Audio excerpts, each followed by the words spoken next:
Hello friends, कैसे हैं आप सब लोग। होप आप सब अच्छे होंगे, मैं भी यहाँ पे अच्छा हूं।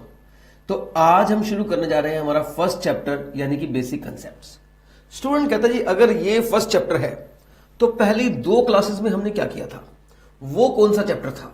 तो मैं बता दूं जो हमने फर्स्ट 2 क्लासेस में स्टडी किया वो कोई चैप्टर नहीं था, वो एक ब्रीफ आइडिया अबाउट टैक्सेशन था, वो एक ब्रीफ आइडिया अबाउट टैक्स था, वो एक आउटलाइन थी टैक्स के बारे में। हमने पहले 2 क्लासेस में क्या सीखा, देखिए मैं आपको बताता हूं। हमने सीखा टैक्स का मतलब क्या है, टैक्स कौन सी गवर्नमेंट को जाएगा, इनफैक्ट कौन सा टैक्स कौन सी गवर्नमेंट को जाएगा, और यह बात कहां लिखी होती है कि कौन सा टैक्स कौन सी गवर्नमेंट को जाएगा। डायरेक्ट टैक्स और इनडायरेक्ट टैक्सेस क्या होते हैं, डायरेक्ट टैक्स और इनडायरेक्ट टैक्स में बेसिक डिफरेंस क्या है, हमने ये सब सीखा। हमने सीखा सोर्सेज ऑफ टैक्स क्या है, सोर्सेज ऑफ टैक्स के बाद हमने सीखा फाइनेंस एक्ट क्या है, हमारे एग्जाम में कौन सा फाइनेंस एक्ट एप्लीकेबल है, हमें कौन सा फाइनेंस एक्ट पढ़ के चलना है, ये सारी बातें हमने सीखी। अगर आप इन बातों की तरफ ध्यान दें तो ये कोई चैप्टर से बिलोंग नहीं करती, ये सब बातें बेसिकली टैक्स के बारे में एक आउटलाइन थी, टैक्स के बारे में एक आइडिया थी। लेकिन आज जो हम शुरू करने जा रहे हैं वो हमारा फर्स्ट चैप्टर है, that is basic concepts. Sir देखिए किसी भी सब्जेक्ट का ना फर्स्ट चैप्टर बड़ा इंपॉर्टेंट होता है, इसे बड़े ध्यान से समझना चाहिए। फर्स्ट चैप्टर ना सिर्फ एग्जाम पॉइंट ऑफ व्यू से इंपॉर्टेंट होता है, बल्कि फर्स्ट चैप्टर में थोड़ी थोड़ी बातें आने वाले चैप्टर की भी होती हैं। तो हम यहां पर एक डिस्कशन करते हैं जो हमें आने वाले चैप्टर में हेल्पफुल होता है। तो प्लीज आप लोग बेसिक कंसेप्ट को पूरे ध्यान से समझना। छोटा सा चैप्टर है, बहुत बड़ा चैप्टर नहीं है। आइए शुरू करते हैं basic concepts. The constitution of India is the parent law, मतलब भारत का संविधान सबसे बड़ा लॉ है। The constitution of India is the supreme power, Bharat का संविधान सुप्रीम पावर है। यही संविधान सेंट्रल गवर्नमेंट को इंपावर करता है, यानी कि पावर देता है to levy tax on income, income के ऊपर टैक्स लगाने के लिए भारत का संविधान सेंट्रल गवर्नमेंट को पावर देता है। By virtue of this power, इसी पावर की वजह से फिर इनकम टैक्स एक्ट 1961 बना, और ये इनकम टैक्स एक्ट 1961 1922 को रिप्लेस करके बना है। ये बात मैंने आपको हिस्ट्री ऑफ टैक्स में बताई थी कि पहले कौन सा एक्ट था, फिर कौन सा रिप्लेस हुआ, फिर कौन सा रिप्लेस हुआ। आपको याद होगा जो हम पढ़ने वाले हैं वो इनकम टैक्स एक्ट 1961 है और ये 1922 को रिप्लेस करके बना है। By virtue of this power, the Income Tax Act 1961 was enacted in the place of Income Tax Act 1922, which was prevalent earlier. तो पहले 1922 था, अभी 1961 है। सर अब यहां आ जाइए, यहां क्या है, यहां पे सेक्शन वाइज स्टडी शुरू हो रही है। अब मैं आपको कुछ सेक्शन भी साथ में लेके चलूंगा। स्टूडेंट कहता है जी वो तो ठीक है, पर पहले ये बताओ क्या हमें सेक्शंस याद करने हैं एग्जाम्स के लिए। सर आपको सारे सेक्शन तो याद नहीं करने हैं, कुछ सेक्शन याद करने होते हैं, कुछ नहीं करने होते हैं। जो इंपॉर्टेंट सेक्शन है बस वही याद करने हैं। मैं तो आपको बोलूंगा आपको कोई सेक्शन भी याद नहीं करना, जो सेक्शन आपको बाय डिफॉल्ट याद हो जाए, बाय डिफॉल्ट मतलब ऑटोमेटिकली याद हो गया, आपने याद नहीं किया लेकिन आपको याद हो गया क्योंकि वो सेक्शन मैंने बार बार बोला तो आपको याद हो गया। तो बस वही सेक्शन आपको याद करना है। इस लेवल पर, जिस लेवल पर हम स्टडी कर रहे हैं, मतलब इंटर लेवल पर या एग्जीक्यूटिव लेवल पर हम स्टडी कर रहे हैं, यहां पर हमें सेक्शन को घोटने की, सेक्शन को रटने की कोई जरूरत नहीं है। यहां हमें प्रोविजंस को क्लियर करना है, हमारे कंसेप्ट्स को क्लियर करना है और उस कंसेप्ट को कैसे इंप्लीकेट करते हैं वो क्लियर करना है। We are in the exam just to express the provision, not to impress the examiner या इंप्रेस द टीचर। हमें हमारे पेपर चेक करने वाले को इंप्रेस करने की कोई जरूरत नहीं है। हमें जो क्वेश्चन आया है, जो प्रोविजन हमसे पूछी गई है, उसे एक्सप्रेस करना है। Express the provision, not to impress the teacher या इंप्रेस द एग्जामिनर। ओके, चलिए बात करते हैं। सबसे पहले स्टडी करते हैं हम सेक्शन 1। देखिए सर आप ना सिर्फ इनकम टैक्स एक्ट का ही नहीं, किसी भी एक्ट का सेक्शन 1 उठा लो, जनरली वो सेम बात ही बोलता है। किसी भी एक्ट का उठा लो, आप कॉन्ट्रैक्ट एक्ट का उठा लो, पार्टनरशिप एक्ट का उठा लो, जनरली सेक्शन 1 सेम बात बोलता है। आप कभी नोटिस करेंगे सेक्शन 1 क्या बोलता है। सेक्शन 1 3 बातें बोलता है। एक, शॉर्ट टाइटल, पहली बात वो बोलता है शॉर्ट टाइटल, इसका मतलब है आप बताइए इस एक्ट का नाम क्या है। दूसरी बात वो बोलता है एक्सटेंड, ये एक्ट कहां तक फैला हुआ है? क्या ये एक्ट पूरे इंडिया में लगता है, या ये एक्ट किसी स्टेट को नहीं लगता और बाकी इंडिया को लगता है, या ये पर्टिकुलर स्टेट को लगता है? तो इसकी जो एक्सटेंट है वो कहां तक है? और तीसरी बात हमेशा बोलता है एप्लीकेबिलिटी। एप्लीकेबिलिटी इसका मतलब ये सेक्शन जो है कब से एप्लीकेबल हुआ है, ये एक्ट जो है वो कब से एप्लीकेबल हुआ है, स्टार्ट कब से हुआ है। तो कोई भी एक्ट उठाइए, सेक्शन 1 आपको जनरली यही 3 बातें बोलता मिलेगा। देखिए सर, आज हम फिर से एक तरह से बेसिक ही स्टडी कर रहे हैं, छोटी छोटी बातें कर रहे हैं, ऐसी बातें डिस्कस कर रहे हैं जो फ्यूचर में आपके बड़ी काम आएगी। हो सकता है एग्जाम में ऐसी बातें ना पूछी जाए, लेकिन जब आप फ्यूचर में स्टडी करते हैं तो ये बातें जब आपको पता होती है तो स्टडी करना बड़ा ही आसान हो जाता है। हाँ जी, तो 3 बातें मुझे बतानी है। शॉर्ट टाइटल का मतलब क्या है, एक्सटेंट कहां तक है, एक्सटेंट या एक्सटेंड एक ही बात है, और ये एप्लीकेबल कब से हुआ है, एप्लीकेबल कब से हुआ है ये बताना है मेरे को, राइट। तो देखिए सर, 3 बातें का आंसर क्या क्या लिखा है आइए आपको दिखाता हूं, फिर हम दोबारा लिख लेंगे, यहां पे कोई दिक्कत नहीं है। ये देखिए सर, आपके पास ये बॉक्स बना हुआ है, मैंने बॉक्स को थोड़ा बड़ा कर दिया सो दैट आप समझ पाए। Short title, extent and commencement. The provisions regarding income tax are contained in the Income Tax Act itself. पहली बात कहता है कि ये जो एक्ट है ना, इसका नाम है इनकम टैक्स एक्ट, और जितनी भी प्रोविजंस रिगार्डिंग इनकम टैक्स है वो इसी एक्ट में गिवन है। The provisions regarding income tax are contained in the income tax act itself. इसका मतलब क्या, सुनो सर, सपोज हम पढ़ रहे हैं फ्यूचर में और मैं आपको बोलता हूं कि देखिए ये वाली इनकम ना एग्जेम्प्ट है, ये वाली इनकम माफ है, आप इसके ऊपर टैक्स नहीं लगाएंगे। स्टूडेंट कहता जी कहां लिखा है ये माफ है? आपने कहा ये अच्छी बात है, लेकिन हमें भी बताइए ये कहां लिखा होता है ये माफ है?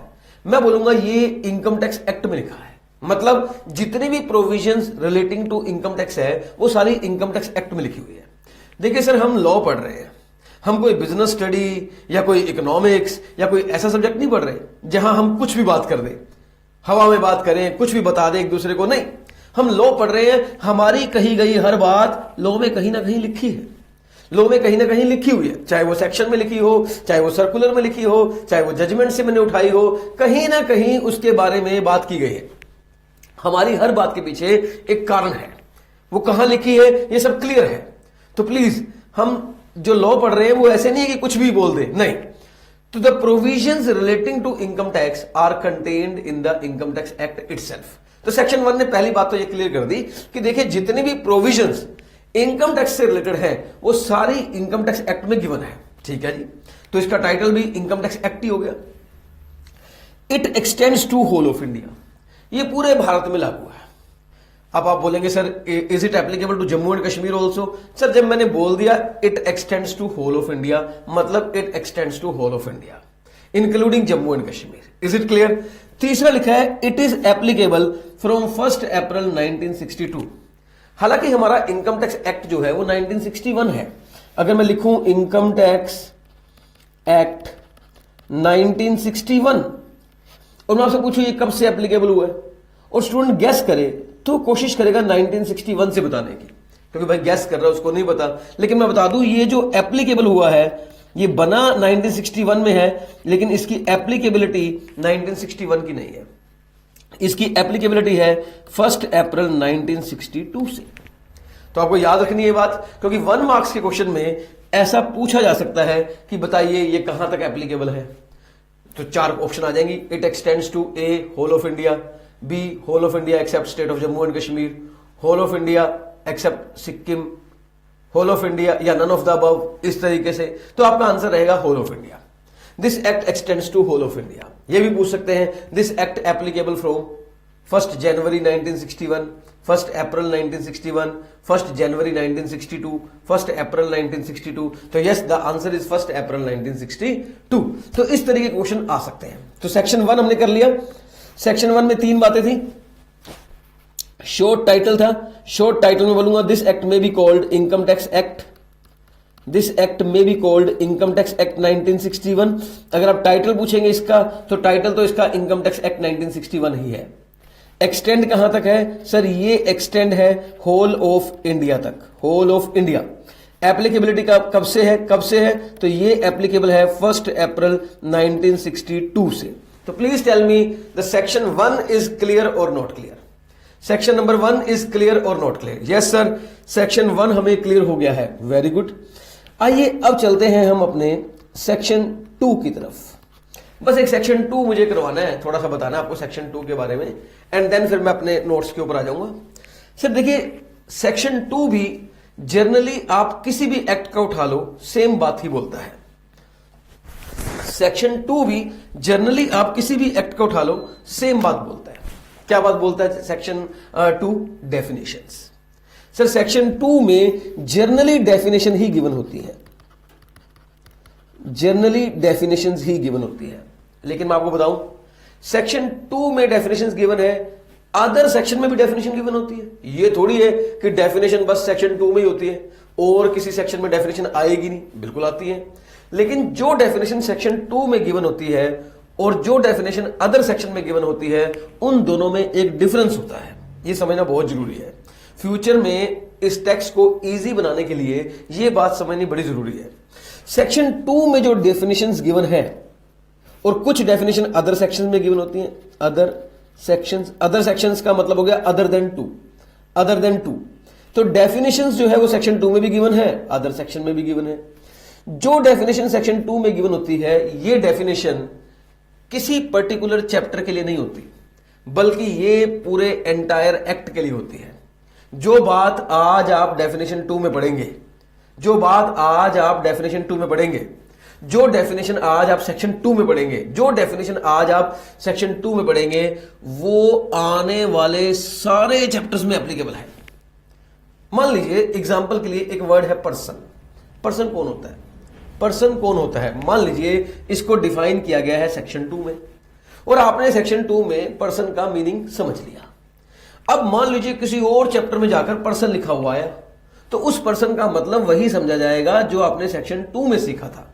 सर सेक्शन 2 की definition is not applicable for a particular chapter but applicable for the entire act. अब जहां जहां पूरे एक्ट में वर्ड पर्सन लिखा आएगा, उसका मतलब वही रहेगा जो आपने सेक्शन 2 में सीखा था। लेकिन जो अदर सेक्शन में डेफिनेशंस होती हैं, उनका मतलब सिर्फ पर्टिकुलर चैप्टर के लिए होता है। उस चैप्टर के लिए तो वही मतलब है जो लिखा हुआ है, और किसी चैप्टर के लिए वो सेम मतलब नहीं लिया जाएगा। देखिए मैं आपको समझाता हूं। जैसे एक डेफिनेशन है पर्सन, और ये गिवन है सेक्शन 2 क्लोज 31 में। पर्सन की definition given under section 2 close 31। अब ये डेफिनेशन में आप पर्सन का मीनिंग समझेंगे, और पर्सन के बारे में जो भी लिखा होगा that is applicable not only for this chapter but applicable for the entire act। एक आप पढ़ेंगे सेक्शन 17 सबसेक्शन 1। अब ये सेक्शन तो सेक्शन 2 नहीं है, ये तो सेक्शन 17 सबसेक्शन 1 है, और यहां लिखा हुआ है meaning of salary. Meaning of salary, तो ये जो सैलरी की डेफिनेशन है, ये सेक्शन 17 सबसेक्शन 1 में गिवन है। ये किसके लिए एप्लीकेबल है? क्या ये भी पूरे एक्ट में सेम रहेगी जो यहां लिखा है? नहीं, ये डेफिनेशन सिर्फ सैलरी के चैप्टर के लिए एप्लीकेबल है। सैलरी के चैप्टर के लिए एप्लीकेबल है और किसी चैप्टर के लिए एप्लीकेबल नहीं है। लेकिन पर्सन की डेफिनेशन पूरे इनकम टैक्स एक्ट के लिए एप्लीकेबल है। आइए मैं आपको जरा पीपीटी से दिखाता हूं। मैंने पीपीटी बना रखी है इन सब के लिए, और आप भी वहां नोटिंग करना साथ में। हाँ जी, सेक्शन 2 डेफिनेशंस। अगर मैं डेफिनेशंस की बात करूं तो डेफिनेशंस गिवन अंडर सेक्शन 2 या given under section other than section 2। ठीक है, डेफिनेशन वो वाली जो सेक्शन 2 में गिवन है, या वो वाली जो सेक्शन 2 के अलावा सेक्शंस में गिवन है। एप्लीकेबल फॉर एंटायर एक्ट, जो सेक्शन 2 में डेफिनेशन गिवन है that is applicable for entire act. अगर मैं अदर सेक्शन की डेफिनेशन बात करूं तो applicable for a particular chapter. Example, person की डेफिनेशन सेक्शन 2 क्लोज 31 में गिवन है। असेसी की डेफिनेशन सेक्शन 2 क्लोज 7 में गिवन है। हालांकि अभी मैंने आपको असेसी का मतलब नहीं बताया, पर्सन का मतलब नहीं बताया, लेकिन एक आइडिया के लिए बता रहा हूं। एक मतलब क्योंकि मुझे ये वाला टॉपिक पढ़ाना है तो मुझे कुछ तो एग्जांपल देनी पड़ेगी ना, और मैं ऐसे एग्जाम्पल तो दे नहीं सकता, वही एग्जाम्पल दूंगा जो ट्रू है। हाँ जी, असेसमेंट ईयर का डेफिनेशन सेक्शन 2 क्लोज 9 में लिखा हुआ है। ये सारी डेफिनेशन सेक्शन 2 में देख रहे हैं आप। इसका मतलब पूरे एक्ट में इन वर्ड्स को आप जहां भी देखेंगे उनका वही मतलब होगा जो आप सेक्शन 2 में सीखेंगे। दूसरी तरफ मीनिंग ऑफ सैलरी जो है वो सेक्शन 17 सब सेक्शन 1 में गिवन है। तो लेकिन ये जो सैलरी का मीनिंग है ये पूरे एक्ट में सेम नहीं रहेगा, ये एक सैलरी चैप्टर के लिए लिमिटेड है। अगर किसी और चैप्टर में सैलरी का मतलब लिखा आता है तो वहां फिर उसका मीनिंग अलग से क्लियर किया गया होगा। I hope it is clear. अब आगे देखिए सर, जब भी आप सेक्शन 2 की डेफिनेशन पढ़ते हैं, जब भी आप सेक्शन 2 की डेफिनेशन पढ़ते हैं या कोई भी डेफिनेशन पढ़ते हैं, सेक्शन 2 की डेफिनेशन नहीं कोई भी डेफिनेशन, आप कभी भी नोटिस करना डेफिनेशन 3 तरीके से शुरू होती है। सर प्लीज प्लीज ध्यान से सुनना, थोड़ा सा आउट ऑफ द ट्रैक है, थोड़ा सा बोरिंग है क्योंकि हम एक अलग बात कर रहे हैं, लेकिन यकीन मानो ये चीजें आपको पूरे एक्ट में काम आएंगी, पूरी क्लासेस में काम आएंगी। सिर्फ 3 तरीके से जनरली डेफिनेशन शुरू होती है, एक मीन्स के साथ, एक इंक्लूड के साथ और एक मीन्स एंड इंक्लूड के साथ। कभी आपने ध्यान दिया हो दिस मीन्स ऐसे डेफिनेशन लिखी होती है, कभी कभी लिखा था इट इंक्लूड्स 1 2 3 4 5 6 7 8, डेफिनेशन इस तरीके से शुरू होती है। कभी लिखा था this means and includes, this means and include, और इवन एक और तरीका भी होता है जहां लिखा था this mean but does not include, but does not include. मैं तो बोलूंगा 4 तरीके से होती है। चलिए चौथा तरीका भी हम बना देते हैं, means but does not include, means but does not include. तो डेफिनेशन जनरली 4 तरीके से शुरू होती है, मीन्स के साथ, इंक्लूड के साथ, मीन्स एंड इंक्लूड के साथ, means but does not include के साथ। वाओ। अब सुनिए, मीन जो डेफिनेशन मीन्स के साथ शुरू होती है उसका मतलब क्या होता है। स्टूडेंट कहता है जी हमने अपनी लाइफ में डेफिनेशंस बहुत बार पढ़ी है, कॉन्ट्रैक्ट एक्ट में भी पढ़ी है, पार्टनरशिप एक्ट में पढ़ी है, लेकिन कभी ये नोटिस नहीं किया कि डेफिनेशन इतनी तरीके से शुरू होती है और उनका ये मतलब भी हो सकता है। तो भाई अब करो ना नोटिस, आखिरकार अब आप अपने एक्सट्रीम लेवल पे आ गए हो, आखिरकार अब आप एक प्रोफेशनल लेवल पे आ गए हो और यहां आपको चाहिए वो नॉलेज जो आपके एक्चुअल में काम आए, ना कि सिर्फ एग्जाम में काम आए। तो प्लीज, मीन्स का मतलब क्या है सर? मीन्स का मतलब होता है एग्जॉस्टिव, एग्जॉस्टिव का मतलब होता है रेस्ट्रिक्टिव, एग्जॉस्टिव का मतलब होता है रेस्ट्रिक्टिव। रेस्ट्रिक्टिव मतलब सर जो लिखा है ना इसका मतलब बस वही है, मीन्स का मतलब जो लिखा है वही है, आप अपनी मर्जी से इसमें कुछ भी शामिल नहीं कर सकते। जैसे मैं बोलता हूं this means chair, chair means chair, बस चेयर का मतलब चेयर होता है, चेयर का मतलब which is use to sit, जिसे बैठने के लिए यूज किया जाता है, इस तरीके से होता है। चेयर के और कोई मतलब नहीं होता। लेकिन अगर मैं बोलूं फर्नीचर, तो फर्नीचर का कोई मतलब नहीं होता, फर्नीचर इंक्लूड होता है। फर्नीचर की डेफिनेशन इंक्लूसिव है। फर्नीचर की डेफिनेशन कभी मीन्स के साथ शुरू नहीं होगी, फर्नीचर की डेफिनेशन इंक्लूड के साथ शुरू होगी। फर्नीचर इंक्लूड चेयर, टेबल, अलमीरा, sofa, bed, it all covered under furniture. तो फर्नीचर की डेफिनेशन कभी मीन्स के साथ शुरू नहीं होगी, इंक्लूड के साथ शुरू होगी।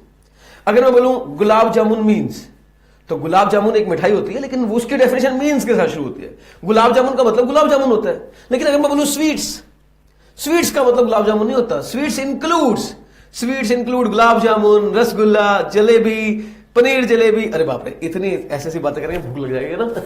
तो स्वीट्स का मतलब जो है वो इंक्लूड्स के साथ शुरू होता है, और गुलाब जामुन और जो नॉर्मल चीजें हैं उनका मतलब मीन्स के साथ शुरू होता है। तो कुछ चीजों को हम, कुछ डेफिनेशन को हम मीन्स के साथ शुरू करते हैं, कुछ डेफिनेशन को हम इंक्लूड के साथ शुरू करते हैं। ओके, मेरी बात सुनना।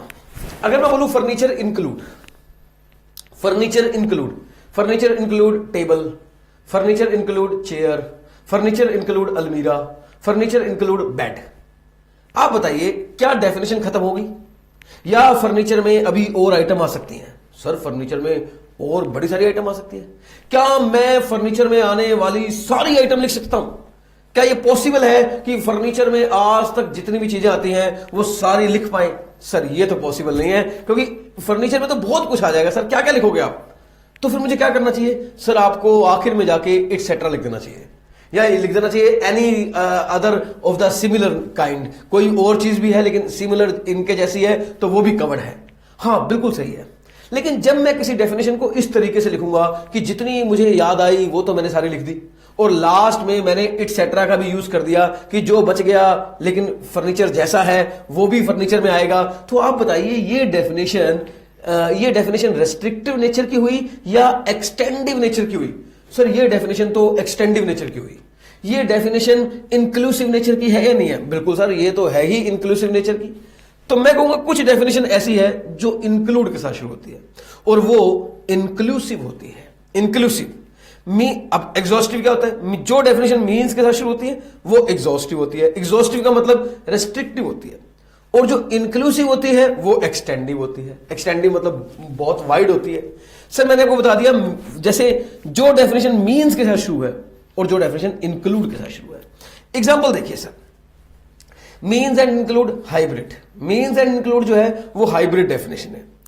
एग्जाम्पल देखिए सर, जो डेफिनेशन मीन्स के साथ शुरू होती है वो एग्जॉस्टिव होती है, रेस्ट्रिक्टिव होती है, और एग्जाम्पल के लिए असेसमेंट ईयर सेक्शन 2 क्लोज 9। जब हम असेसमेंट ईयर पढ़ेंगे तो हम देखेंगे असेसमेंट ईयर की डेफिनेशन मीन्स के साथ शुरू होती है, मीन्स, और ये सेक्शन 2 क्लोज 9 में लिखी हुई है। दूसरी तरफ इंक्लूड की डेफिनेशन जो है वो डीमिंग फिक्शन है। अब स्टूडेंट कहता है डीमिंग फिक्शन क्या होता है? सर डीमिंग फिक्शन क्या होता है मैं आपको बताता हूं। देखिए स्वीट्स इंक्लूड गुलाब जामुन, रसमलाई, रसगुल्ला, पनीर जलेबी। मान लो इंक्लूड्स मैं लिख रहा हूं गुलाब जामुन, रसगुल्ला, रसमलाई, पनीर जलेबी। एक स्टूडेंट कहता नहीं जी पनीर जलेबी मिठाई नहीं होती। नहीं हम नहीं मानते जी मिठाई नहीं होती। मैंने कहा देखिए लेकिन जो डेफिनेशन है उसमें लिखा हुआ है स्वीट्स इंक्लूड, और इसका मतलब जिनका नाम लिख दिया गया, अब आप मानो या ना मानो वो तो मिठाई है। This includes furniture, include table, अलमीरा, एसी। मान लो फर्नीचर इंक्लूड एसी। स्टूडेंट कहता है एसी फर्नीचर नहीं होता। मैंने कहा जी अब तो फर्नीचर की डेफिनेशन में इन्होंने एसी इंक्लूड कर दिया, इसका मतलब इस एसी को भी अब तो फर्नीचर माना जाएगा। सर क्या मतलब बना? मतलब ये बना कि जो डेफिनेशन इंक्लूड के साथ शुरू होती है उसमें जिन जिन के नाम लिखे होते हैं उन्हें फिर उस डेफिनेशन का पार्ट माना ही जाएगा। भले ही आपको ऐसा लगे नहीं ये तो वो डेफिनेशन नहीं है, ये तो वो चीज नहीं है, लेकिन अब मानना पड़ेगा। इंक्लूड का मतलब अब हमने मान लिया है। तो इंक्लूड थोड़ा सा डीमिंग फिक्शन है। इसकी एग्जांपल अगर मैं दूं तो पर्सन सेक्शन 2 क्लोज 31 जो इंक्लूड की डेफिनेशन शुरू होता है, इसका कोई मीन्स नहीं होता। Include, person include individual, person include HUF, person include company, पढ़ेंगे हम। तीसरी डेफिनेशन है मीन्स एंड इंक्लूड, और ये एक हाइब्रिड डेफिनेशन है। हाइब्रिड का मतलब जहां मीन्स भी है और इंक्लूड भी है, जहां मीन्स भी है इंक्लूड भी है। इसकी एग्जांपल है असेसी।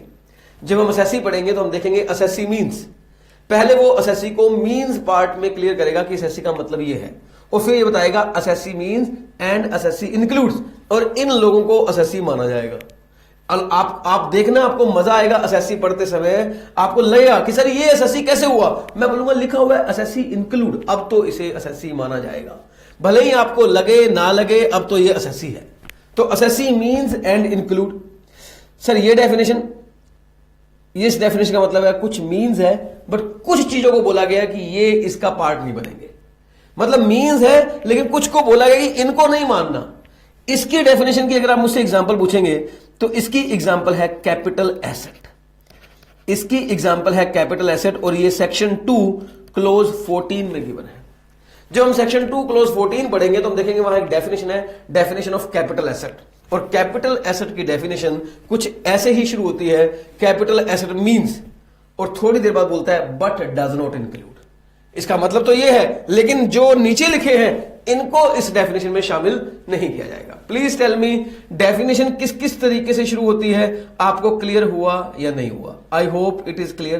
प्लीज ध्यान सुनते ना, बड़ा इंटरेस्टिंग है, ये बड़े काम आएंगे। देखो सर ये क्या काम आएंगे, एग्जाम में कभी ऐसे नहीं पूछते कि बताइए मीन से कौन सी शुरू होती है, इंक्लूड से कौन सी शुरू होती है, ऐसा नहीं होता। एग्जाम में क्या होगा सर, एग्जाम में क्या होगा, सुनिए मेरी बात सुनिए प्लीज। एग्जाम में क्या होगा, डेफिनेशन आप जब आप स्टडी करेंगे तो कोई डेफिनेशन मीन्स के साथ शुरू हो रही है तो आपका माइंड क्लिक करेगा कि अरे ये तो वो डेफिनेशन है जो मीन्स के साथ शुरू है। तो आपका दिमाग कहेगा इसे ध्यान से पढ़ लो, इसका वही मतलब है जो यहां लिखा हुआ है। जब हम इसको सीखेंगे तो इस तरीके से सीखें कि कोई चीज अपने आप अपनी मर्जी से हम इस डेफिनेशन में शामिल नहीं करेंगे। कोई डेफिनेशन इंक्लूड से शुरू होती है तो आपका दिमाग कहेगा अच्छा ये इंक्लूड वाली है, इसका मतलब ये इंक्लूसिव वाली है, जो लिखा है वो तो आएगा, इसके जैसी और चीजें तो वो भी आएगा, फिर आप ध्यान दोगे इसके अंदर। यस, तो ये आपके स्टडी जो करेंगे ना आप फ्यूचर में मेरे साथ, उसमें काम आएगा। ओके, तो yes sir, I have done definitions. अब देखिए सर, आगे चलते हैं इसके अंदर। हाँ जी, नोट्स के अंदर आ जाइए। तो सर मैंने आपको सेक्शन 1 भी करवा दिया, सेक्शन 2 भी करवा दिया। हालांकि मैंने आपको डेफिनेशंस अभी करवाई नहीं, वो मैं आपको करवाऊंगा, धीरे धीरे करवाऊंगा, टेंशन मत लो। आगे बढ़ते हैं। हाँ जी, तो यहां हमारे पास है scheme of taxation. Scheme of taxation क्या होता है? आप स्कीम ऑफ टैक्सेशन का सिंपल भाषा में समझ लो, किसी बात का मतलब एक लाइन में बोल देना, that is scheme of taxation. Basically scheme of taxation का मतलब है पूरे एक्ट को डिफाइन करने की कोशिश कर रहे हैं, सभी बातों को एक साथ बताने की कोशिश कर रहे हैं। आइए मैं देखता हूं क्या लिखा हुआ है। Every person who is liable to pay any tax और any other sum of money, कोई भी पर्सन जो या तो टैक्स पे करने के लिए लाइबल है या कुछ और मनी पे करने के लिए लाइबल है, वो असेसी है, इज एन असेसी। इन्होंने थोड़ा सा असेसी को डिफाइन किया है, हालांकि असेसी क्या होता है हम फ्यूचर में पढ़ेंगे। Every person is an assessee, लेकिन कौन से वाला? Who is liable to pay any tax और any other sum of money and shall be charged to income tax for the relevant assessment year at the rate or rate prescribed in the Finance Act in respect of the total income of the previous year on the basis of his residential status in India। देखिए sir, अब आपको इस line का मतलब समझना है पूरी तरीके से, तो आइए मैं आपको इस लाइन का मतलब समझाता हूं, लेकिन यहां से नहीं, पहले मैं आपको कुछ और समझाऊंगा। उस पूरे को डिस्कस करने के बाद हम दोबारा आएंगे स्कीम ऑफ टैक्सेशन को पढ़ने, और फिर देखना आपको ये पूरा मतलब क्लियर हो चुका होगा। ओके, चलिए सर यहां से पढ़ते हैं। सबसे पहले मेरा क्वेश्चन है, टैक्स कौन देगा? स्टूडेंट कहता है जी असेसी देगा। मैंने कहा देखो जी, इतनी मतलब एडवांस बातें मत करो। जब मैंने अज्यूम किया है कि आपको मैं 0 लेवल से पढ़ा रहा हूं, तो फिर आप हीरो लेवल वाली बातें क्यों कर रहे हो? असेसी देगा, मैंने कभी बताया असेसी कौन होता है? जब मैंने बताया ही नहीं तो आप असेसी क्यों बोल रहे हो? आप ये बोलो, जनरली लोग ये बोलते हैं जो कमाएगा वो देगा। ये फिर भी समझ में आता है कि स्टूडेंट अपनी नॉलेज के हिसाब से बोल रहे हैं। तो मेरा क्वेश्चन था टैक्स कौन देगा? चलिए थोड़ी देर के लिए मान लेते हैं पर्सन देगा। पर्सन देगा, पर्सन कौन होता है वो हम बात कर लेंगे। जो भी है पर्सन टैक्स देगा, ऐसा मान लेते हैं। एटलीस्ट ये तो कह ही सकते हैं कि पर्सन इनकम कमाएगा। यस और नो? ओके सर, देखिए इनकम टैक्स में ना 2 ईयर होते हैं, एक होता है प्रीवियस ईयर और एक होता है असेसमेंट ईयर। क्लियर हो गया पॉइंट ये वाला? प्रीवियस ईयर का मतलब होता है जिस ईयर में हम इनकम को अर्न करते हैं। हालांकि ये बात पूरी तरह से सही नहीं है, क्योंकि जब आप मेरे साथ प्रीवियस ईयर की डेफिनेशन पढ़ेंगे, वहां कहीं नहीं लिखा कि प्रीवियस ईयर का मतलब जिस ईयर में हम इनकम को अर्न करते हैं। हालांकि उस जो डेफिनेशन वहां लिखी है उसका अल्टीमेट मीनिंग यही निकलेगा कि प्रीवियस ईयर का मतलब जिस ईयर में हम इनकम अर्न करते हैं, लेकिन स्ट्रेट फॉरवर्ड ऐसी लाइंस नहीं लिखी हुई। तो आप एक बार के लिए कह सकते हैं प्रीवियस ईयर वो ईयर होता है जिसमें हम इनकम को कमाते हैं, कह सकते हैं एक बार बिल्कुल, क्योंकि लास्ट में जाके यही मीनिंग निकलेगा। तो प्रीवियस ईयर का मतलब वो ईयर जिसमें हम इनकम को अर्न करते हैं। और assessment year, sir assessment year वो ईयर जिसमें इस अर्न की हुई इनकम पर, प्रीवियस ईयर में अर्न की हुई इनकम पर टैक्स पे करते हैं। ओके, तो प्रीवियस ईयर में हम इनकम को अर्न करते हैं और असेसमेंट ईयर में इस अर्न की हुई इनकम पर हम टैक्स पे करते हैं। क्लियर हो गया पॉइंट ये वाला? प्लीज ध्यान सुनते ना, एक बार समझते जाना। ओके सर, मेरा क्वेश्चन आप लोगों से, मुझे मेरे क्वेश्चंस का जवाब दो आप धीरे धीरे और हम आगे बढ़ेंगे, ठीक है? मेरा पहला क्वेश्चन आप बताइए, आपको क्या लगता है हम टैक्स साल में एक बार भरते हैं, महीने में एक बार भरते हैं, हर रोज भरते हैं, या लाइफ टाइम में एक बार भरना होता है? आपको क्या लगता है टैक्स हमें कब भरना होता है? सर टैक्स हमें ना जनरली साल में एक बार भरना होता है। बिल्कुल सही है, टैक्स एनुअली होता है। जो इनकम टैक्स है वो एक एनुअल टैक्स है। आप याद कर सकते हो इसके लिए कि income tax is an annual tax, हमें साल में एक बार टैक्स भरना होता है, ठीक है? अब मैं एक क्वेश्चन पूछूंगा, साल में एक बार मतलब हर साल? हाँ सर, हमें हर साल टैक्स भरना होता है। मेरा क्वेश्चन ये है, जो हमारा साल है, जो हमें हर साल भरना होता है, नो डाउट, वो एक ईयर होता है फाइनेंशियल ईयर। नाम सुना आपने? साल का मतलब क्या होता है? साल का मतलब, सर साल का मतलब 12 महीने होता है। बिल्कुल सही बात है। साल का मतलब अगर हम बात करें तो 12 महीने होते हैं। 12 महीने मतलब सर 12 महीने तो जनवरी से दिसंबर भी होते हैं, 12 महीने तो अप्रैल से मार्च भी होते हैं, 12 महीने तो जून से मई भी होंगे, 12 महीने तो अगस्त से जुलाई भी होंगे। कहीं से भी गिन लो 12 महीने। नहीं सर, इनकम टैक्स बिना फाइनेंशियल ईयर को कंसीडर किया जाता है। फाइनेंशियल कौन सा होता है? फाइनेंशियल वो होता है जो 1 अप्रैल से शुरू होता है और 31 मार्च को खत्म होता है। That is financial year. That is financial year, वो ईयर जो 1 अप्रैल से शुरू होता है और 31 मार्च को खत्म होता है। तो हम जो इनकम कमाएंगे वो फाइनेंशियल ईयर में कमाएंगे, यानी कि 1 अप्रैल से लेकर 31 मार्च में कमाएंगे। लेकिन जिस फाइनेंशियल ईयर में कमाएंगे उस फाइनेंशियल ईयर को प्रीवियस ईयर कहा जाएगा। उस फाइनेंशियल ईयर को प्रीवियस ईयर कहा जाएगा। प्लीज ध्यान सुनिए, हम जो इनकम कमाएंगे वो 1 अप्रैल से 31 मार्च तक की कमाएंगे। जिस 1 अप्रैल से 31 मार्च को हम कमाएंगे वो हमारा प्रीवियस ईयर है, और इसी इनकम को हम अगले साल टैक्स पे करेंगे। अगले साल 1 अप्रैल से लेकर 31 मार्च के बीच में टैक्स पे करेंगे। यानी कि हम इनकम फाइनेंशियल ईयर में कमाते हैं, टैक्स भी हम फाइनेंशियल ईयर में देते हैं, लेकिन जिस फाइनेंशियल ईयर में कमाते हैं उससे अगले फाइनेंशियल ईयर में टैक्स देते हैं। प्लीज आप समझो, सपोज करो प्रीवियस ईयर असेसमेंट ईयर नाम की चीज ही नहीं है। भूल जाओ, प्रीवियस ईयर असेसमेंट ईयर नाम की कोई चीज नहीं है, ऐसे भूल जाओ आप एक बार के लिए। सबसे पहली बात, हम कमाते हैं फाइनेंशियल ईयर में। 1 अप्रैल से 31 मार्च तक हम इनकम कमाते हैं, और उसके जो अगले साल वाला 1 अप्रैल से 31 मार्च होता है, उस ईयर में फिर हम उस कमाई हुई इनकम पर टैक्स दे देते हैं। लेकिन लॉ ने इसे क्या बोला कि जिस 1 अप्रैल से 31 मार्च में आप कमाते हैं उसे हम प्रीवियस ईयर कहेंगे, और जिस 1 अप्रैल से 31 मार्च में आप टैक्स देते हैं उसे हम असेसमेंट ईयर कहेंगे। तो सर प्रीवियस ईयर हो या असेसमेंट ईयर हो, दोनों कुछ नहीं है, दोनों असेसमेंट ईयर ही है। दोनों फाइनेंशियल ईयर ही है। दोनों फाइनेंशियल ईयर है। जिसमें कमाया वो भी फाइनेंशियल ईयर, जिसमें टैक्स दिया वो भी फाइनेंशियल ईयर। सही मायने में अगर बोलना पड़े ना तो ऐसे बोलना चाहिए कि हम एक फाइनेंशियल में कमाते हैं और उसके अगले फाइनेंशियल में टैक्स पे करते हैं। बड़ा सिंपल है। सही तरीके से लॉ बनाया जाए तो ऐसे बनना चाहिए कि एक फाइनेंशियल में कमाते हैं, उससे अगले फाइनेंशियल में टैक्स पे करते हैं। इन्होंने बोला जी तो हमने कौन सा गुनाह कर दिया, नाम ही तो रखे हैं, दोनों फाइनेंशियल ईयर। बच्चे कंफ्यूज हो जाएंगे, हमने थोड़े से नाम रख दिए। हमने कहा जिस ईयर में कमाओगे उस फाइनेंशियल ईयर को हम प्रीवियस ईयर कहेंगे, और जिस ईयर में पे करते हो उस फाइनेंशियल ईयर को हम असेसमेंट ईयर कहेंगे। इसमें क्या बड़ी बात है? चलो मान लिया, ठीक है। क्लियर हो गया आपको? क्लियर हो गया? तो बताइए, जिस फाइनेंशियल ईयर में हम कमाते हैं उसे क्या बोलते हैं? Sir previous year. और जिस फाइनेंशियल ईयर में हम टैक्स पे करते हैं उसे क्या बोलते हैं? Sir assessment year. वाह! तो आज प्रीवियस ईयर और असेसमेंट ईयर में कोई कंफ्यूजन नहीं है। ये दो नाम रखे हैं। किनके? एक कमाने वाले फाइनेंशियल ईयर का और एक टैक्स पे करने वाले फाइनेंशियल ईयर का, जिसमें टैक्स पे करते हैं। ठीक है जी, तो कोई there is no confusion. Okay, अच्छा एक बात बताओ, मैं क्वेश्चन पूछूंगा, हमें टैक्स हर साल देना होता है? हाँ सर, अभी आपने बताया था हमें टैक्स एनुअली देना होता है, हर साल देना होता है। क्या हर साल हमारा टैक्स सेम जाएगा? कैसी बातें करते हो सर, ये इस बात पे डिपेंड थोड़ी करता है कि हर साल टैक्स सेम जाता है। नहीं सर, हर साल टैक्स अलग जा सकता है। क्यों?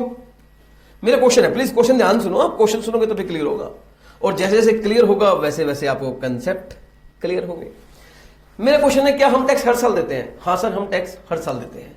क्या हम हर साल सेम टैक्स देते हैं? नहीं सर। क्यों? हम हर साल अलग टैक्स क्यों देते हैं? स्टूडेंट कहता है जी क्योंकि हर साल हमारी इनकम अलग होती है, इसलिए हम हर साल टैक्स अलग देते हैं। मैंने कहा पक्का? बोला पक्का जी, यही मतलब होता है। हम हर साल सेम इनकम कमाएं ये थोड़ी होता है। हर साल हमारी इनकम अलग हो जाती है तो हमारा हर साल टैक्स अलग जाता है। मैंने कहा अगर हर साल मेरी इनकम सेम हो तो क्या हर साल टैक्स सेम जाएगा?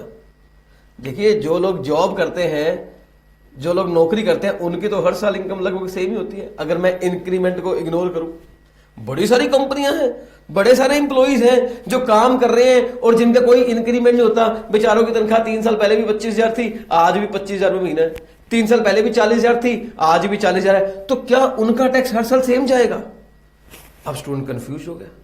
स्टूडेंट कहता है मैं तो फंस गया अपनी बात में। वैसे मेरा लॉजिक तो सही था कि हर साल इनकम अलग होती है तो टैक्स भी अलग ही होता होगा, लेकिन सर ने फंसा दिया कि हर साल इनकम सेम हो तो क्या टैक्स सेम जाएगा। बोला जी मुझे नहीं पता, आप बता दीजिए। तो चलो अब मैं बताता हूं।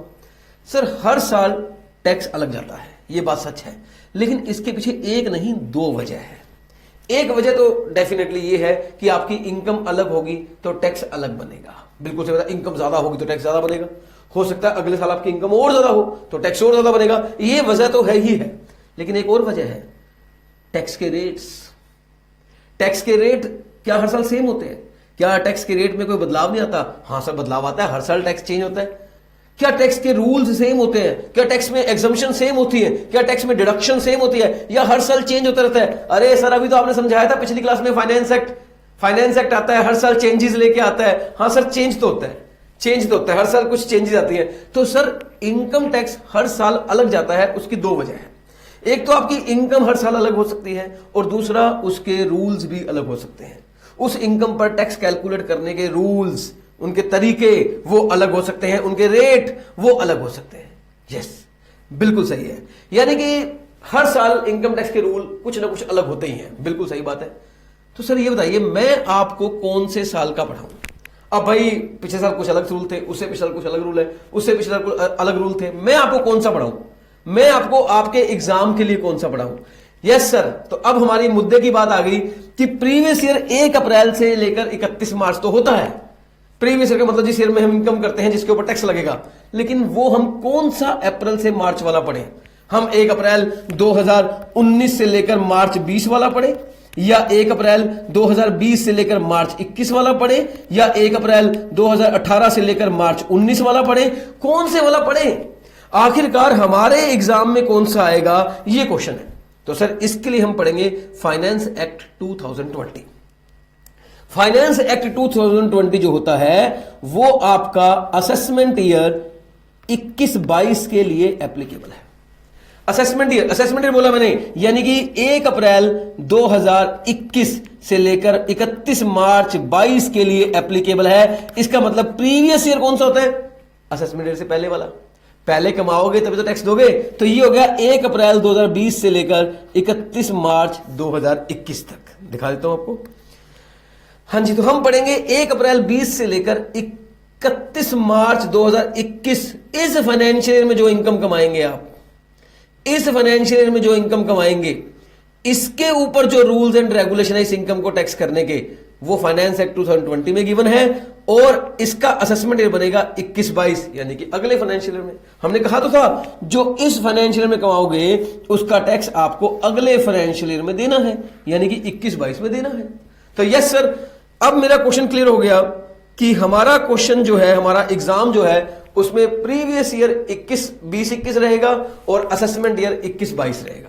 हम प्रीवियस ईयर में इनकम को कमाएंगे, प्रीवियस ईयर में इनकम को कैलकुलेट करेंगे, प्रीवियस ईयर के इनकम पे टैक्स निकालेंगे, लेकिन उस टैक्स को जमा करवाने के लिए बस हम प्रीवियस ईयर फाइनेंशियल ईयर 21-22 में जाएंगे, यानी कि असेसमेंट ईयर 21-22 में जाएंगे। I hope it is clear. हाँ जी, तो बताइए फॉर आवर एग्जाम एप्लीकेबल क्या है?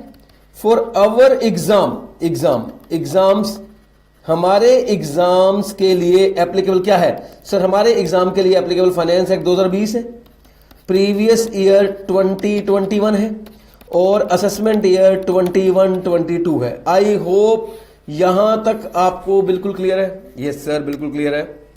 ओके, लेट अस गो, आगे बढ़ते हैं थोड़ा सा, इसके अंदर देखते हैं क्या लिखा हुआ है। सर देखिए, अब ये बात तय हो गई कि प्रीवियस ईयर में जो इनकम कमाएंगे उसके ऊपर जो टैक्स देना है वो आपने असेसमेंट ईयर में देना है। डन। अब एक बात और सीख लो आप मेरे से। अच्छा, असेसमेंट ईयर में देना है। असेसमेंट ईयर में भी कब तक देना है भाई? असेसमेंट ईयर तो 1 अप्रैल से शुरू हो जाएगा। सपोज आपने इस ईयर में इनकम कमाई 10 लाख रुपए, मान लो, मानने में क्या जाता है, 1 अप्रैल 2020 से लेकर 31 मार्च 2021 तक आपने खूब मेहनत की और आपने इनकम कमाई 10 लाख रुपए।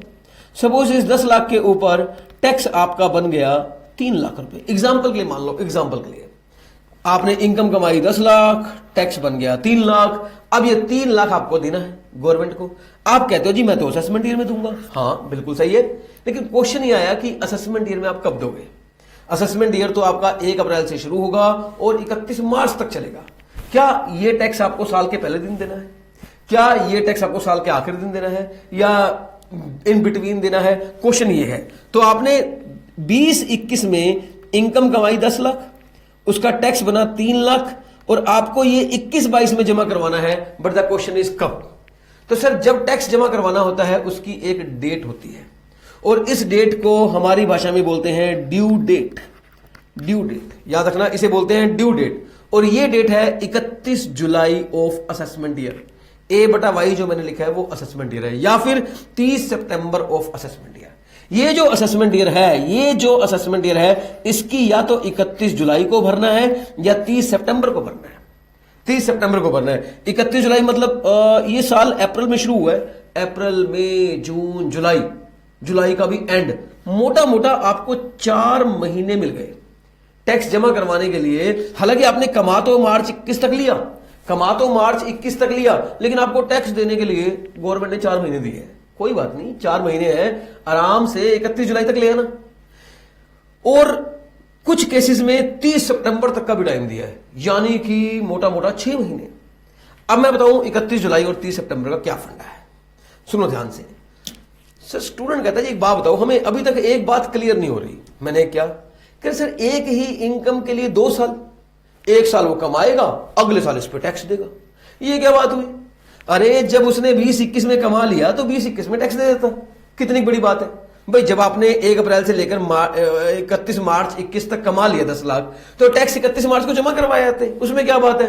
ये क्या मतलब हुआ अगले साल टैक्स जमा करवाना, वो भी 3 महीने बाद, 4 महीने बाद, 6 महीने बाद? अरे सर जो इनकम इस साल कमाई है उस पर इसी साल टैक्स दे देते। अब देखो स्टूडेंट कोई भी क्वेश्चन पूछ सकता है, student having right to ask any question.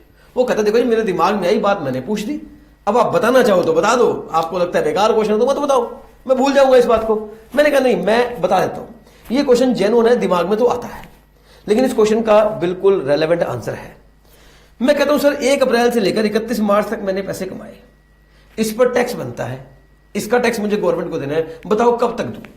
कहता जी 31 मार्च को दे दो, साल के आखिरी दिन दे दो, कितनी बड़ी बात है। मैंने कहा जी बताओ आखिरी दिन कितने बजे दूं? कह रहा कितने बजे दूं मतलब शाम को 5 बजे दे दो सर।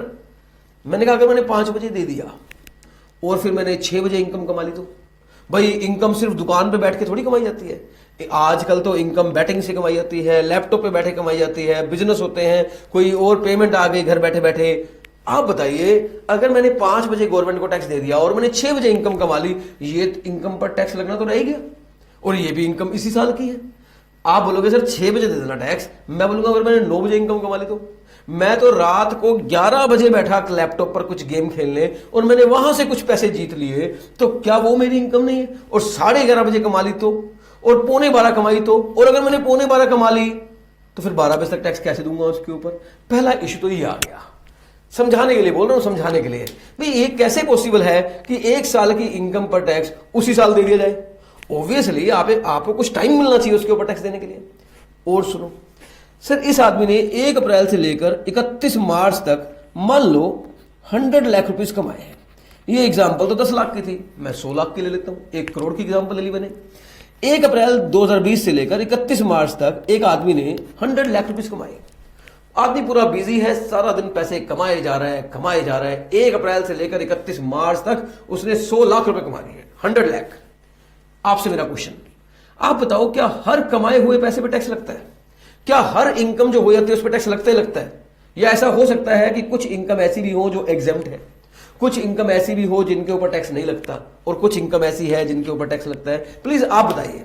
आखिरकार आज आप मेरी 3री क्लास में बैठे हैं, पहली 2 में से किसी क्लास में मैं इसके बारे में थोड़ी बहुत बात कर चुका हूं। आप बताइए क्या हर इनकम के ऊपर टैक्स लगता ही लगता है? हर रिसिप्ट के ऊपर टैक्स जो पैसे आपको मिल गए उस पर टैक्स लगना ही लगना है? या इनकम टैक्स में बाइफर्केशन होता है कि कुछ इनकम माफ वाली होती है, कुछ इनकम नॉन टैक्सेबल वाली होती है, कुछ इनकम टैक्सेबल वाली होती है? हाँ सर, ऐसा तो नहीं है कि सभी इनकम पे टैक्स लगता है, कुछ पे लगता है, कुछ पे नहीं लगता। तो सर सोचो 31 मार्च 2021 तक उसने पूरी मेहनत करके 100 लाख कमाए। अब आप चाहते हो कि ये अभी के अभी बैठे और ये हिसाब किताब करे कि इनमें से कितनी इनकम एग्जेम्प्ट वाली है और कितनी इनकम टैक्सेबल वाली है?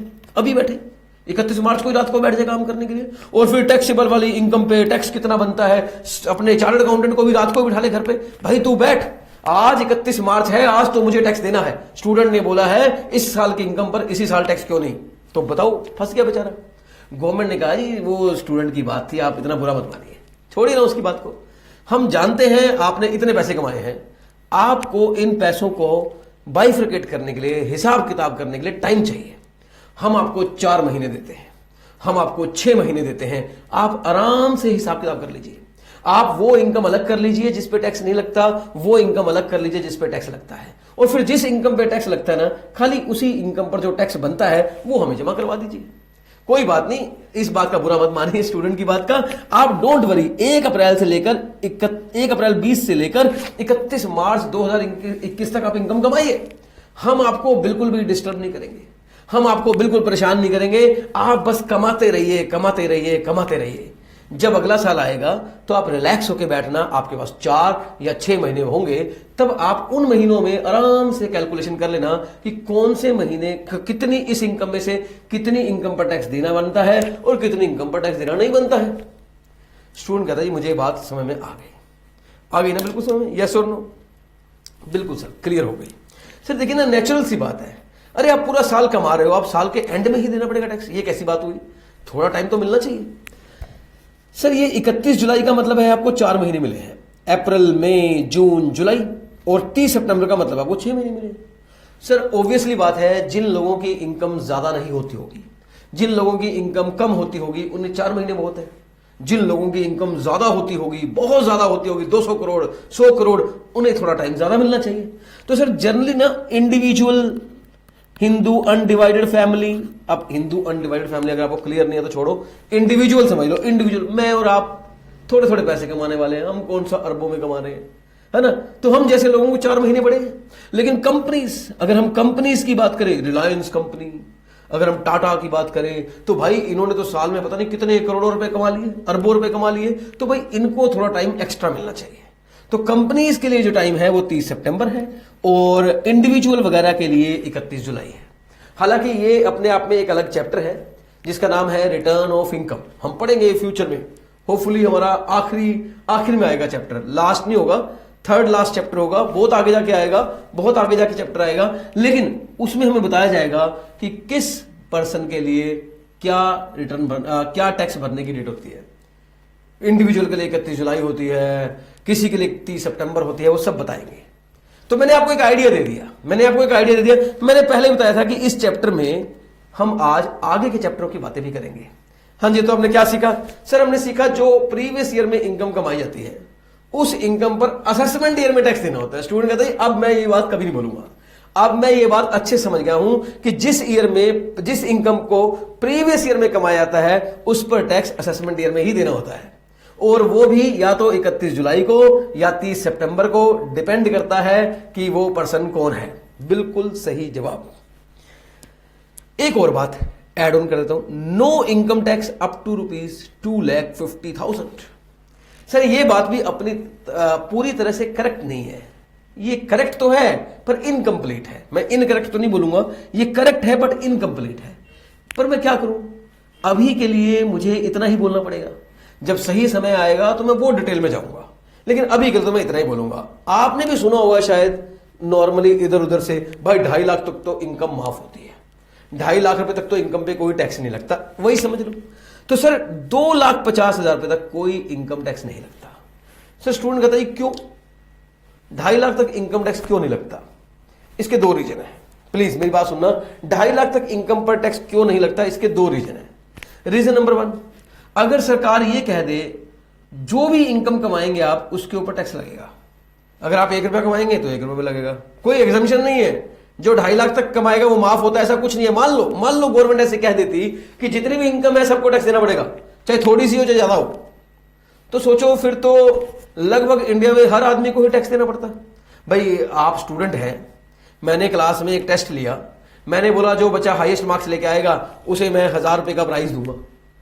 काल्पनिक है, सच में नहीं ये सिर्फ काल्पनिक बातें हैं, ये सिर्फ समझाने के लिए। स्टूडेंट तैयार हो गया, अरे वाह पहले चैप्टर का टेस्ट होने वाला है, मैं तो 1,000 रुपए जीत ही जाऊंगा। रुक जाओ रुक जाओ। मैंने एक एग्जाम्पल के लिए बोला कि मैं पहले चैप्टर का टेस्ट लूंगा और जिसके हाईएस्ट मार्क्स होंगे मैं उसे 1000 रुपए का प्राइज दूंगा। अभी आप में से किसी स्टूडेंट ने वो प्राइज जीत लिया, सर ये उसकी इनकम बन गई। स्टूडेंट कहता है ये इनकम कैसे हुई? बिल्कुल है सर, ये कैसे इनकम हुई? मैं बोलूंगा आप फिर गलत ट्रैक पे जा रहे हो। इनकम कौन सी है कौन सी नहीं है इसके लिए सेक्शन है, इसके लिए सेक्शन लिखा हुआ है, section 2 close 24 definition of income. Definition of income वहां के हिसाब से अगर आप कोई विनिंग प्राइज जीतते हैं, कोई पैसा जीतते हैं किसी भी तरह के कंपटीशन में, तो ये आपकी इनकम है। स्टूडेंट कहता चलो जी इनकम है। मैंने कहा अब आपको इस 1000 रुपए के ऊपर टैक्स देना पड़ेगा। स्टूडेंट कहता जी चलो दे देंगे। मैंने कहा अब आप टैक्स दोगे तो सोचो ऐसे कितने सारे लोग होंगे जो किसी न किसी तरीके से इनकम कमाई लेते हैं, थोड़ी बहुत से ही 5 रुपए 200 रुपए 100 रुपए 1000 रुपए 5000 रुपए, थोड़ी थोड़ी इनकम तो सबकी होती है।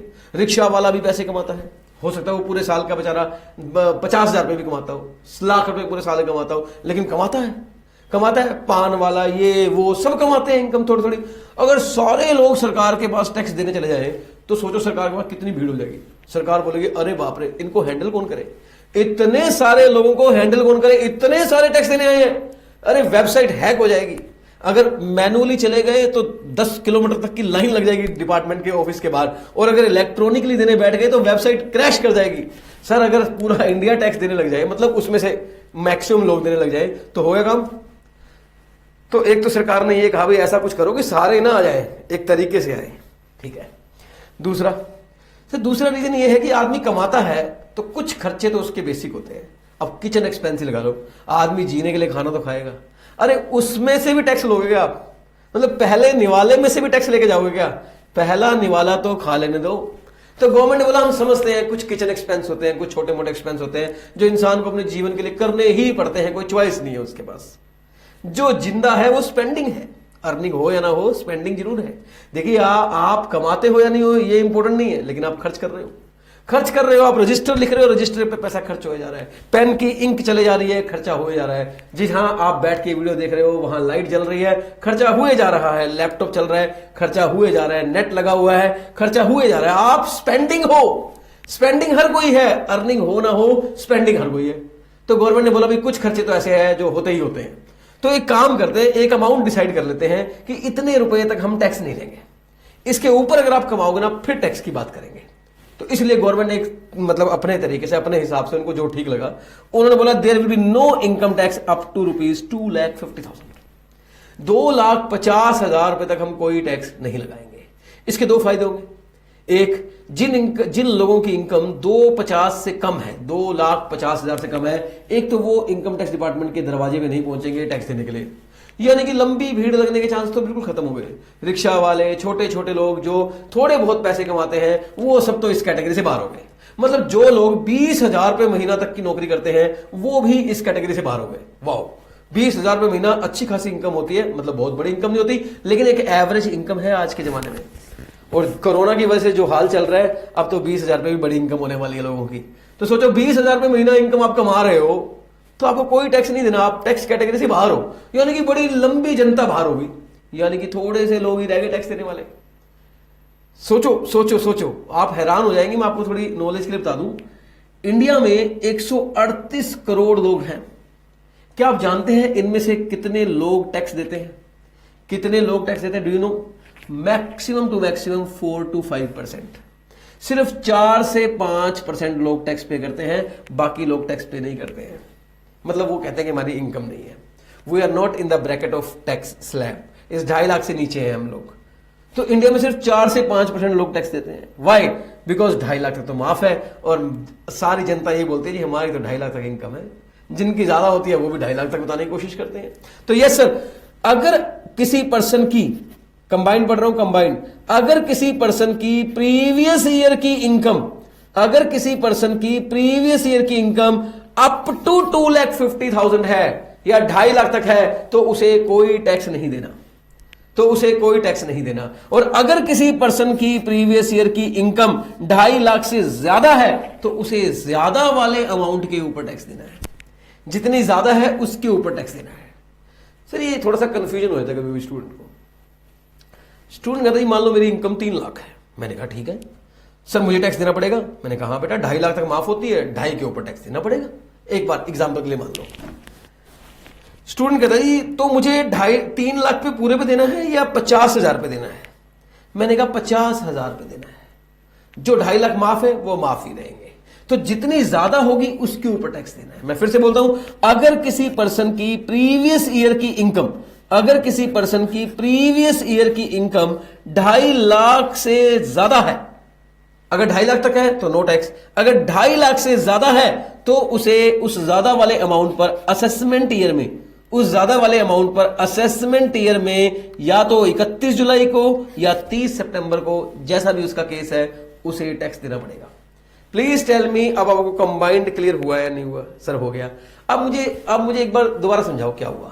सर एक आदमी प्रीवियस ईयर में इनकम कमाता है, ठीक है, फिर उसकी जो इनकम आती है ना, उसके ऊपर उसे असेसमेंट ईयर में टैक्स देना होता है। सर ये बस ये लिखा हुआ है, और वो भी तब जब उसकी वो इनकम 2.5 लाख से ज्यादा हो। बिल्कुल सही बात है।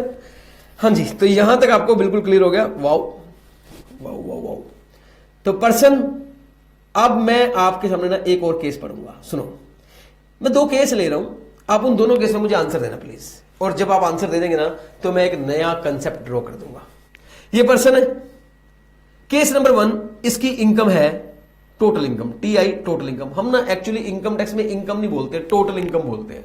मैं बोल देता हूं कई बार, जैसे मैं बोलता हूं अगर किसी पर्सन की प्रीवियस ईयर की इनकम 2.5 लाख तक है, तो ज्यादा बेटर वर्ड है अगर किसी पर्सन की प्रीवियस ईयर की टोटल इनकम 2.5 लाख से ज्यादा है या 2.5 लाख तक है, टोटल इनकम, टोटल इनकम। तो actual word is total income. Okay, ठीक है जी, टोटल इनकम है, कोई बात नहीं।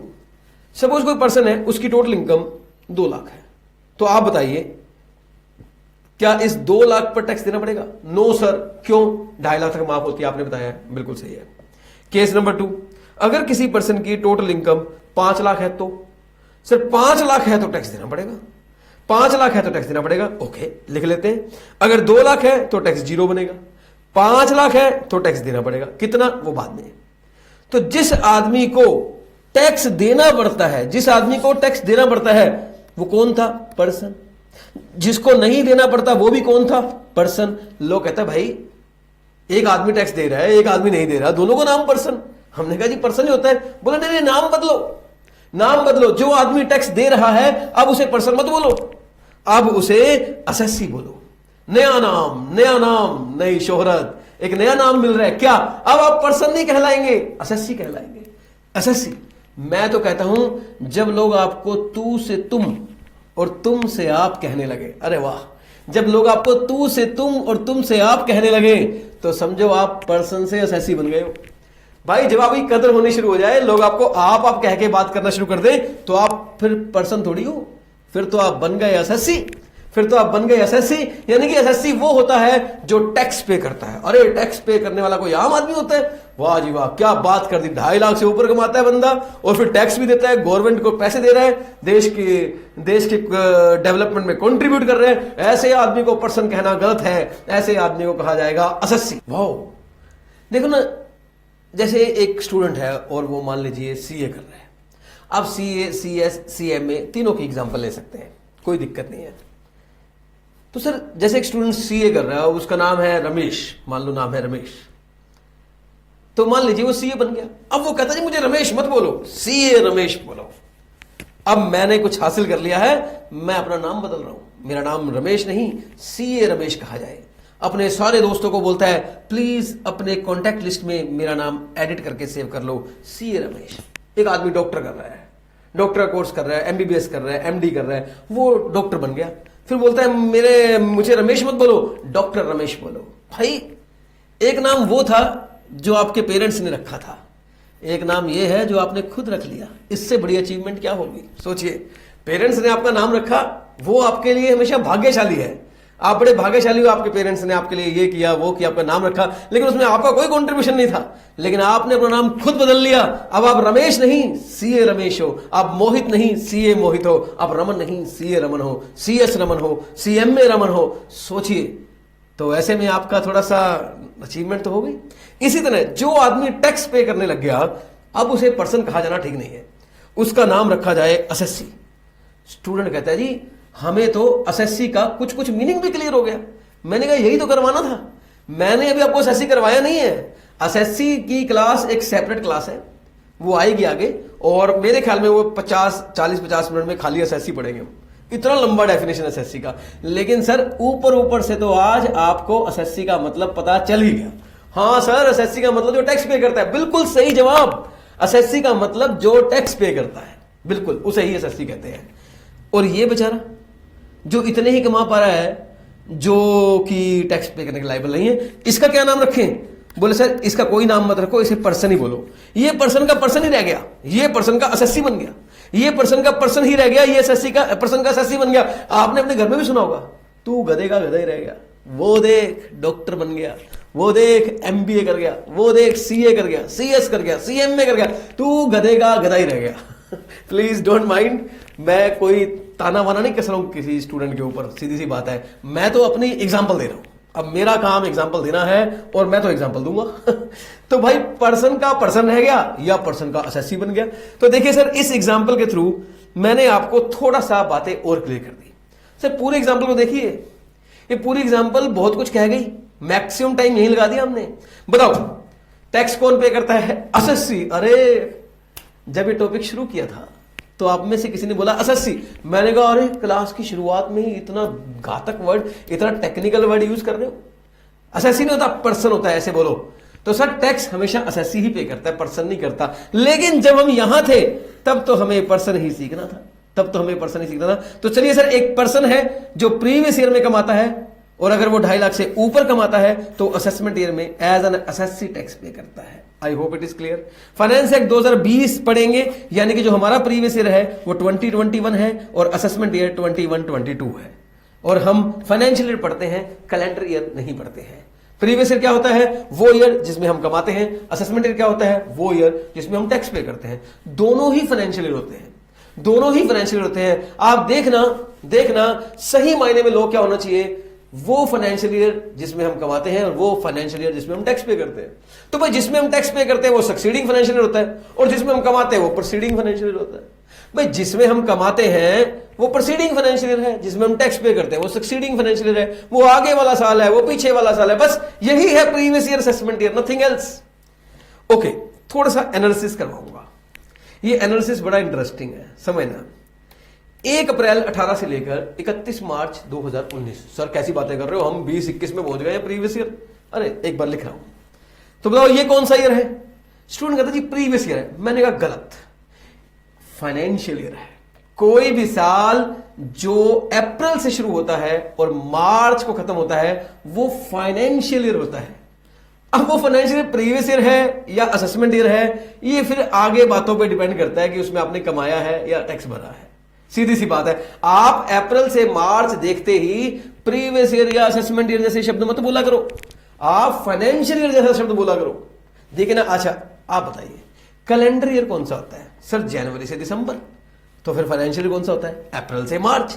तो सर ये अप्रैल से मार्च है, ये एक फाइनेंशियल ईयर है। हां, इस ईयर में आपने इनकम को कमाना शुरू किया। मान लीजिए इस ईयर में आपने इनकम को कमाना शुरू किया, तो ये आपका प्रीवियस ईयर भी है। ये वो फाइनेंशियल ईयर है जो आपका प्रीवियस ईयर है। बिल्कुल सही जवाब। मेरा क्वेश्चन, क्या आप 18-19 में टैक्स देंगे? No sir no. वो स्टूडेंट की बात आपने क्लियर कर दी थी। कमाया 18-19 में है, टैक्स तो हम 19-20 वाले फाइनेंशियल ईयर में देंगे। है तो वो भी फाइनेंशियल ईयर ही, लेकिन इस ईयर में देंगे। तो ये 19-20 कौन सा ईयर हुआ? सर ये असेसमेंट ईयर हुआ। बिल्कुल सही जवाब। प्लीज आगे सुनो ध्यान से। 18-19 प्रीवियस ईयर है और 19-20 असेसमेंट ईयर है। पर मेरा क्वेश्चन है, क्या 19-20 में आप सिर्फ टैक्स भरेंगे, कमाएंगे नहीं? क्यों नहीं कमाएंगे सर? कमाते तो हम सारी जिंदगी रहेंगे। जब तक जिंदा है कमाने की पूरी कोशिश की जाएगी। तो फिर जब 18-19 में कमाया था उसका टैक्स हम 19-20 में भरेंगे, लेकिन 19-20 में कमाएंगे जरूर। तो अब कमाओगे अगर, तो यहां जो इनकम कमाई थी मान लो 10 लाख, इसके लिए तो असेसमेंट ईयर हो गया 19-20। लेकिन मान लो इस साल आपने 15 लाख कमाए, क्या ये किस ईयर की इनकम है? सर ये इसी ईयर की इनकम है। इसे क्या बोलोगे? सर ये तो प्रीवियस ईयर है। सर ये तो मतलब प्रीवियस ईयर है। Yes sir. तो यानी कि 19-20 प्रीवियस ईयर भी है और असेसमेंट ईयर भी है। जिस 19-20 में कमाई गई इनकम के लिए 19-20 प्रीवियस ईयर है, लेकिन 18-19 में कमाई गई इनकम के लिए 19-20 असेसमेंट ईयर है। ऐसा हर साल चलेगा। अगले साल जब आप अप्रैल 20 से मार्च 21, इस वाली इनकम के लिए अब ये क्या बन गया? Assessment year. Assessment year. और मान लो इस साल आपने 20 लाख कमाए, इस 20 लाख के लिए क्या बन गया? Previous year. अगला साल आ गया, इस वाली इनकम के लिए क्या बन गया? Assessment year. और जो मान लीजिए इस साल आपने और कमाए पैसे, तो इस इनकम के लिए क्या बन गया? Previous year.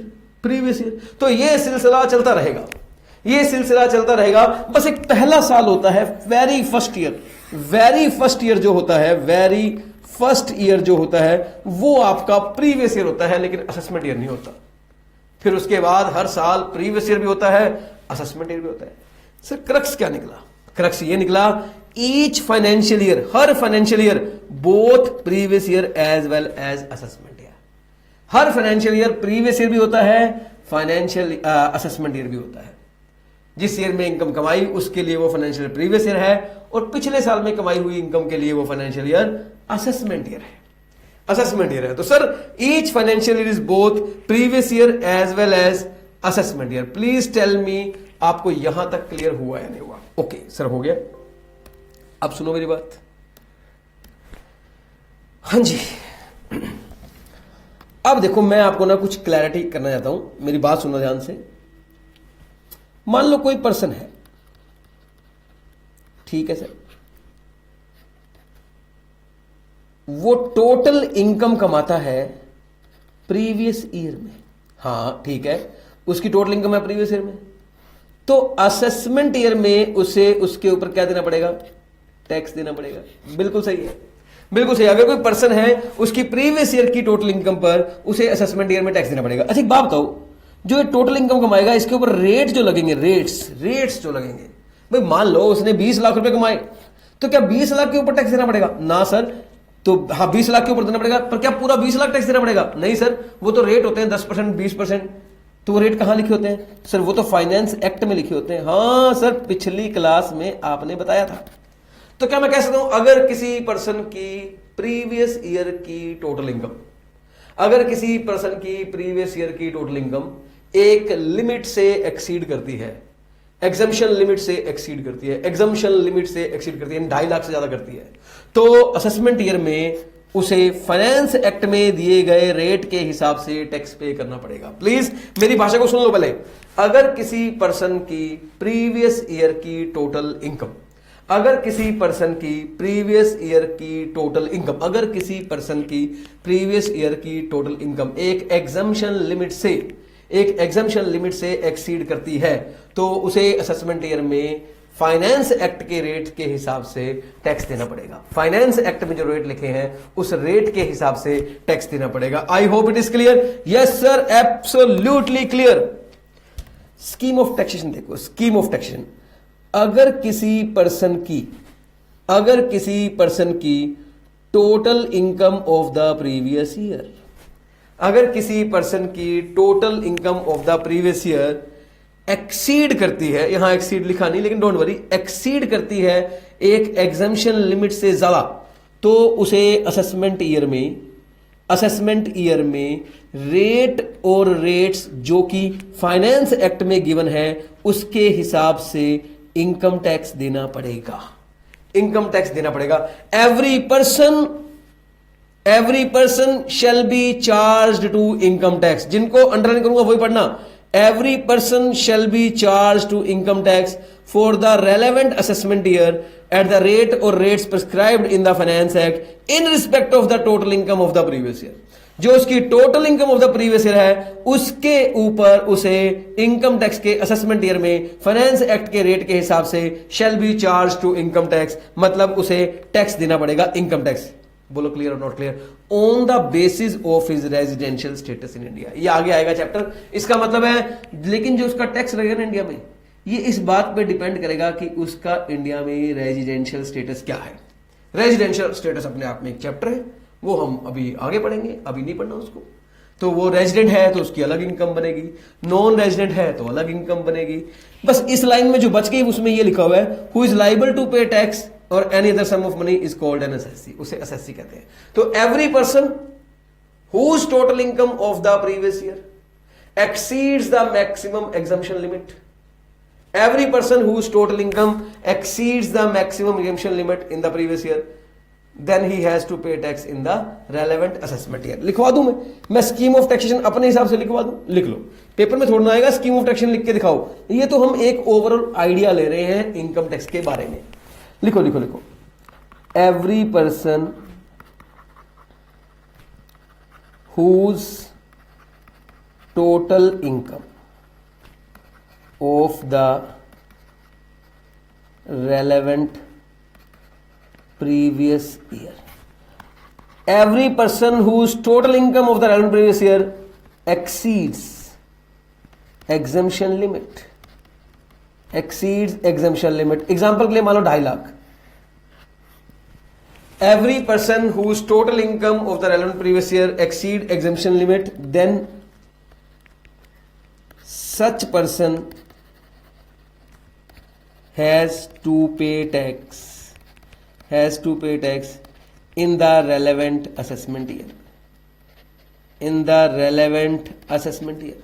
कब देना पड़ता है? असेसमेंट ईयर में देना पड़ता है। एट द रेट और rates prescribed in the finance act, तो जिस फाइनेंस एक्ट में रेट लिखे होते हैं उस रेट के ऊपर उसे असेसमेंट ईयर में टैक्स देना पड़ता है on the basis of his residential status in India, on the basis of his residential status in India, on the basis of his residential status in India. Sir ये लाइनें तो आपको clear हो गई हैं, ये भी लिख सकता हूं, such person will be called SSC कहेंगे उसे, क्योंकि उसे टैक्स पे करना है। सर ये लाइनें तो आपको क्लियर हो गई हैं, ये तो समझ में आ गया कि प्रीवियस ईयर में टोटल इनकम एक्सीड करती है तो असेसमेंट ईयर में फाइनेंस एक्ट में दिए हुए रेट के हिसाब से उसे टैक्स देना पड़ता है। ये लाइनें तो क्लियर है, लेकिन इसमें से किसी भी लाइन का आपको किसी भी शब्द का डिटेल मीनिंग नहीं क्लियर। ट्रस्ट मी, ये लाइनें सारी क्लियर है, लेकिन इसमें किसी भी लाइन का आपको डिटेल मीनिंग क्लियर नहीं है। कैसे? क्या आप जानते हैं पर्सन में कौन कौन आता है? No sir. क्या आप जानते हैं टोटल इनकम का एग्जैक्ट मीनिंग क्या है? टोटल इनकम में कौन कौन सी इनकम शामिल की जाएगी? क्या आप प्रीवियस ईयर की डेफिनेशन को डिटेल में जानते हैं? क्या आप जानते हैं एग्जाम्पशन लिमिट सिर्फ 2.5 लाख है या और भी हो सकती है? क्या आप जानते हैं असेसमेंट ईयर का फुल फ्लेज मीनिंग क्या है? क्या आप जानते हैं फाइनेंस एक्ट क्या है? फाइनेंस एक्ट फिर भी आपको पता है कुछ हद तक। रेजिडेंशियल स्टेटस क्या है? एसएससी की फुल डेफिनेशन क्या है? बेसिक कंसेप्ट में हमने यही सीखना है। These are the important terms which we have to learn in this chapter. आइए दिखाता हूं आपको, देखिए। There are some important concepts which are necessary for understanding the framework of income tax। तो कुछ important concept है, देखो नाम क्या क्या है। One person, SSC, previous year, assessment year, total income, financial year, rate और rates of tax, finance act, marginal relief, maximum marginal rate, maximum amount which is not chargeable to tax. 11 concept है।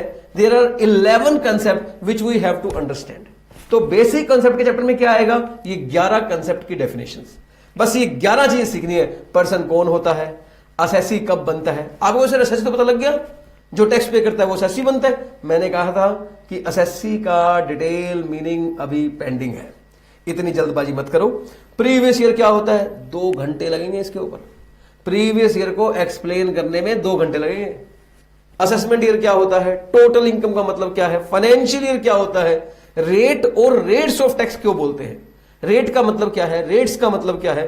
Finance act क्या है? Marginal relief क्या है? तो ये सारी discussion हम डेफिनेटली करेंगे but in the next class. Yes और नो? अगली क्लास में हम लोग पर्सन से शुरू करेंगे। पहली डेफिनेशन पढ़ेंगे person, but that we will study in the next class. तो आज की क्लास के लिए हम इतना ही पढ़ेंगे।